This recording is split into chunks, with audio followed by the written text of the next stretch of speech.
बिस्मिल्लाहिर्रहमानिर्रहीम। Biology first year chapter 1 page 1।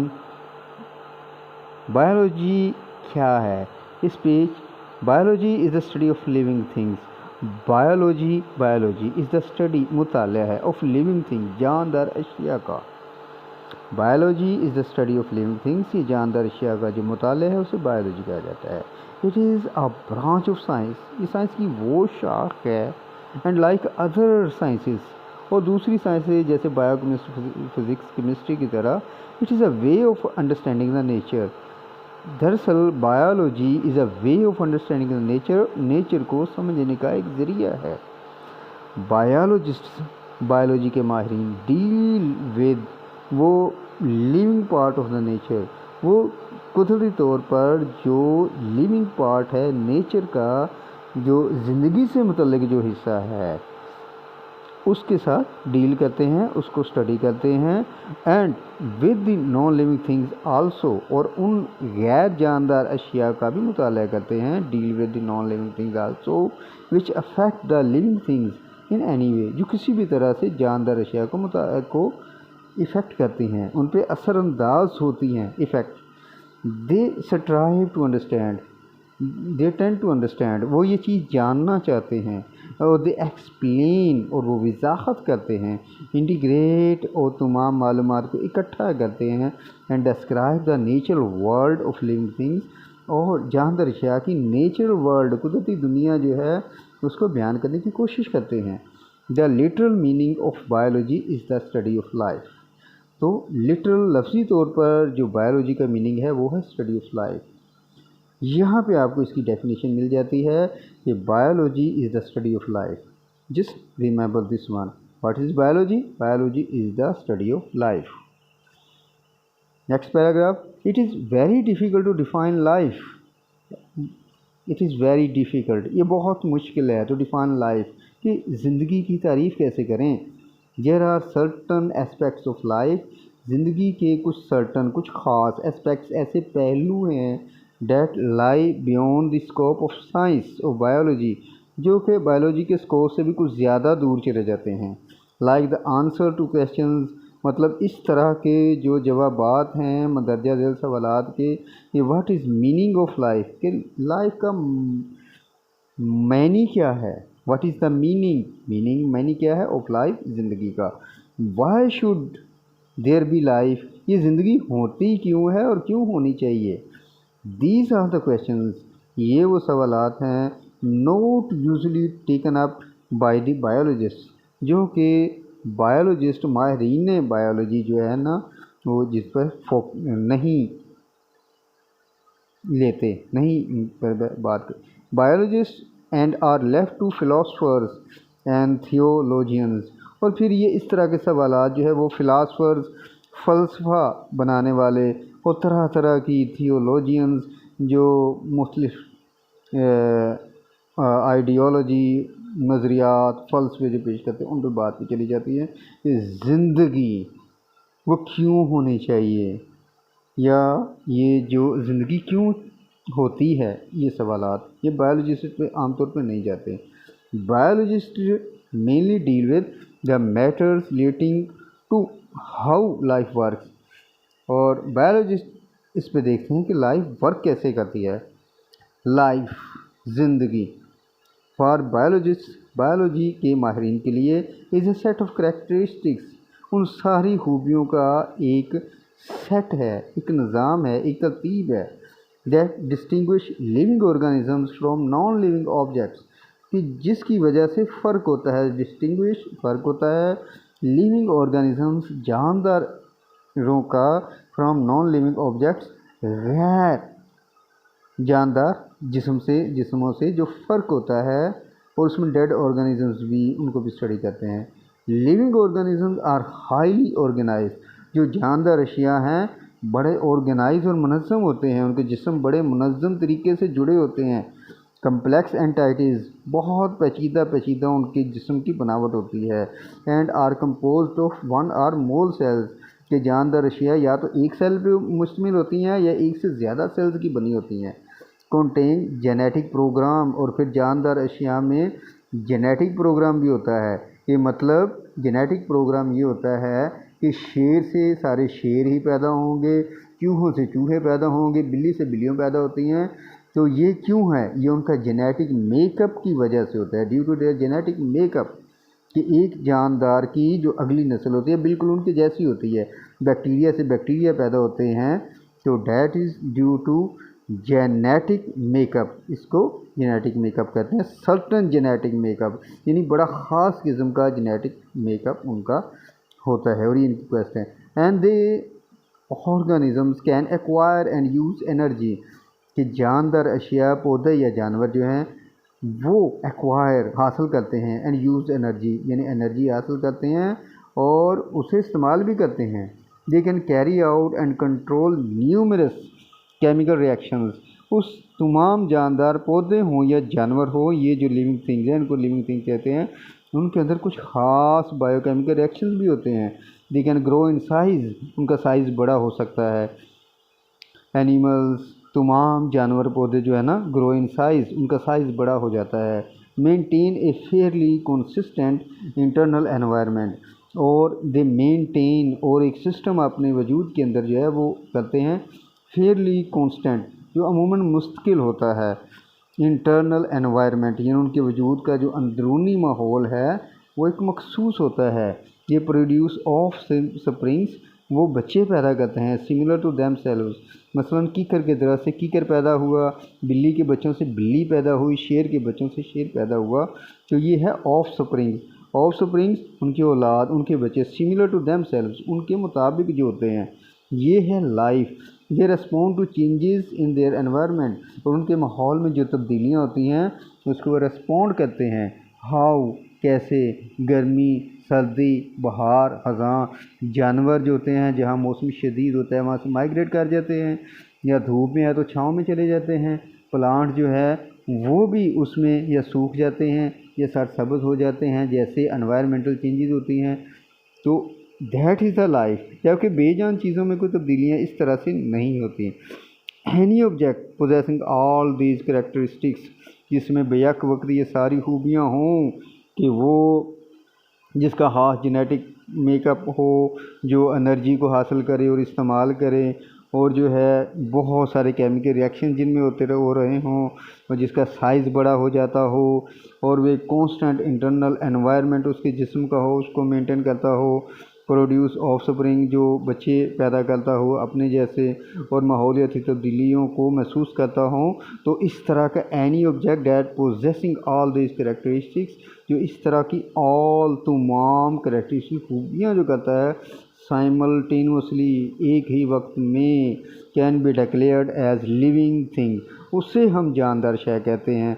And that is in an object for biological study, और वही एक जिस्म है जिसमें बायोलॉजी स्टडी करती है, यानी एनिमल्स और प्लांट्स, ये सारे लिविंग थिंग्स होते हैं जिनमें ये खूबियाँ होती हैं। ये science of biology is very wide based study, बड़ी वसी स्टडी है, वाइड वसी based study biology. It includes every expect of a living thing, ये किसी जानदार शय के हर पहलू को, हर एक एक्सपेक्ट पहलू को, ऑफ लिविंग थिंग, जानदार शय की, पौधा हो या जानवर, कोई भी जानवर कोई भी पौधा, उसे लिविंग थिंग कहते हैं। तो उसकी खूबियों का हर पहलू उसको स्टडी करती हैं। Therefore volumes and volumes of information, volumes and volumes, बेशुमार इंफॉर्मेशन मालूमात आर अवेलेबल, मौजूद हैं अंदर दिस मेजर हेड बायोलॉजी, यानी इस बायोलॉजी के बहुत सारी बेशुमार मालूमात जो हैं वो जानवर पौधों के बारे में मौजूद है। It is but natural to divide this science into quite a number of branches, लेकिन ये बहुत ज़रूरी है कि बायोलॉजी को मुख्तलिफ शाखों में तकसीम कर दिया जाए। फॉर आवर कन्वीनियंस, हमारी समझदारी के लिए, हमारे समझने में आसानी के लिए। कंप्रीहेंडिंग, यानी कि हम मुझसे तौर पर उसको समझ सकें। एंड स्टडिंग बायोलॉजी के, जब हम बायोलॉजी का मुताला करते हैं पौधों और जानवरों का, जानदार अशिया का, उनके मुख्तलिफ एस्पेक्ट का, उनकी ग्रोथ का, उनका सांस लेने का अमल, उनका एनर्जी पैदा करने का अमल, उनका नए बच्चे पैदा करने का अमल, उनका जो है माहौलियाती तब्दीलियों के साथ वो सारा अमल जो है, ऑल डैट जो है उसको स्टडी करते हुए, इट इज़ क्वाइट जो है ना ईजियर कि हम बायोलॉजी के मुख्तलिफ हिस्सों में डिवाइड कर लें, मुख्तलिफ तरीक़ों से स्टडी कर दें, हर तरीक़े को अलग अलग कर दें। वो तरीक़े, वो ब्रांचेस क्यों हैं, वो हम आगे आते हैं कि उनमें क्या है कि यू आर श्योरली फेमिलियर, यकीनन आपको इस बात से वाकिफ़ है एट दिस स्टेज, इस वक्त, विद इकोलॉजी, यानी आपको इकोलॉजी का पता होगा, यानी जो माहौल के साथ जानदारों का इंटरेक्शन होता है उसे इकोलॉजी कहा जाता है। मतलब गर्मी, सर्दी, बहार, ख़ज़ान, नमी, दर्जा हरारत, टेम्परेचर, सनलाइट, शेड, अंधेरा, इन सारों का पौधों या जानवरों पे क्या असर होता है उसका आपको पता होगा। फिर एम्ब्रियोलॉजी जो है, जानदारों में जो नए बच्चे पैदा होते हैं, एम्ब्रियो से पूरा जानदार बनने तक का जो अमल है वो एम्ब्रियोलॉजी में आता है। फिजियोलॉजी, फिजियोलॉजी के मुख्तलिफ पौधे, जानवर, उनके मुख्तलिफ हिस्से कैसे काम करते हैं, मतलब दरख्तों के लाइक पत्तों में जो है ना वो ग़िज़ा पैदा होती है, दैट इज़ ऑल फिजियोलॉजी। इंसान के मसल जो हैं दौड़ने में अमल करते हैं, हड्डियाँ क्या करती हैं, ये सब फिजियोलॉजी में आता है। मॉर्फोलॉजी, मॉर्फोलॉजी होता है मॉर्फ कहते हैं सूरत को, और लॉजी होता है इल्म। मॉर्फोलॉजी यानी शक्ल, सूरत का इल्म कि कोई चीज़ किस तरह की नज़र आती है।